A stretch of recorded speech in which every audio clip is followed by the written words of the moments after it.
Hero Shivaji ఒకప్పుడు సినీ హీరోగా తెలుగు నాట అందరికీ తెలిసిన వ్యక్తి. ఒకప్పుడు సినీ హీరోగా టీవీలో అప్పుడప్పుడు కనిపించే శివాజీ ఇప్పుడు రోజు ఏదో ఒక అంశంతో వార్తల్లో నిలుస్తున్నారు. టీవీలో కనిపిస్తూనే ఉన్నారు. టీవీ డిబేట్లలో కనిపిస్తూ మీడియా ప్రెస్ మీట్లతో తెలుగు రాష్ట్రాల్లో పాపులర్ అయ్యారు. సినిమాల్లో కంటే రాజకీయంగానే శివాజీకి ఎక్కువగా పాపులారిటీ వచ్చింది. సినీ హీరోగా ఉన్న సమయంలో అప్పుడప్పుడు సినిమాకు సంబంధించిన ఇంటర్వ్యూల్లో కనిపించేవారు. కానీ ఇప్పుడు రోజు టీవీలో కనిపిస్తూ ఏదో ఒక సంచలనంతో ముందుకొస్తున్నారు. 2014లో బీజేపీలో చేరిన శివాజీ ఏపీకి ప్రత్యేక హోదా ఇవ్వకుండా కేంద్రం మోసం చేయడంతో ఆ తర్వాత బీజేపీ నుంచి బయటకొచ్చారు. ప్రత్యేక హోదా కోసం పోరాటం చేస్తున్నారు. అయితే బీజేపీలో ఉన్న సమయంలో శివాజీకి ఆ పార్టీకి సంబంధించిన నేతలతో సంబంధాలు ఏర్పడ్డాయి. దాంతో చంద్రబాబు ప్రభుత్వాన్ని దెబ్బతీసేందుకు కేంద్ర ప్రభుత్వం చేపట్టిన ఆపరేషన్ గరుడ ప్లాన్ ను బయటపెట్టి సంచలనం రేపారు శివాజీ.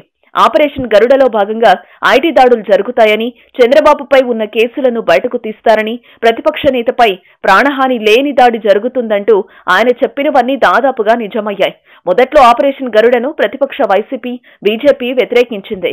కానీ జగన్ పై దాడి తర్వాత శివాజీ చెప్పిన ఆపరేషన్ గరుడ నిజమేనని అందరూ నమ్మారు.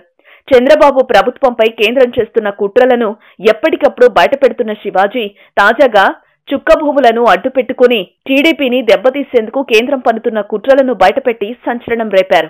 కాగా హీరో శివాజీ టీడీపీలో చేరతారని, రానున్న ఎన్నికల్లో ఆ పార్టీ నుంచి ఎమ్మెల్యేగా పోటీ చేస్తారనే ప్రచారం జరుగుతోంది. ఆయనది గుంటూరు జిల్లా నర్సరావుపేట. దీంతో గుంటూరు జిల్లాలోని ఏదో ఒక నియోజకవర్గం నుంచి శివాజీ టీడీపీ తరపున బరిలోకి దిగుతారనే వార్తలు వస్తున్నాయి. అంతేకాకుండా శివాజీ పలుమార్లు చంద్రబాబును ఆయన నివాసంలో కలిశారు. దీంతో శివాజీ టీడీపీలో చేరుతారంటూ ప్రచారం సాగుతోంది. ఈ క్రమంలో తాను టీడీపీలో చేరుతానంటూ మీడియాలో వస్తున్న వార్తలపై శివాజీ స్పందించారు.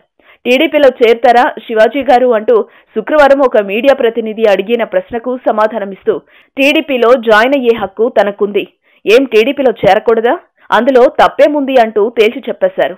అసెంబ్లీలో అధ్యక్ష అనే హక్కు లేదా, ఎన్నో సమస్యలపై పోరాడా, నేను రాజకీయాల్లోకి వస్తే తప్పేంటి, టైం వస్తే పాలిటిక్స్ లోకి వస్తా అంటూ క్లారిటీ ఇచ్చారు హీరో శివాజీ.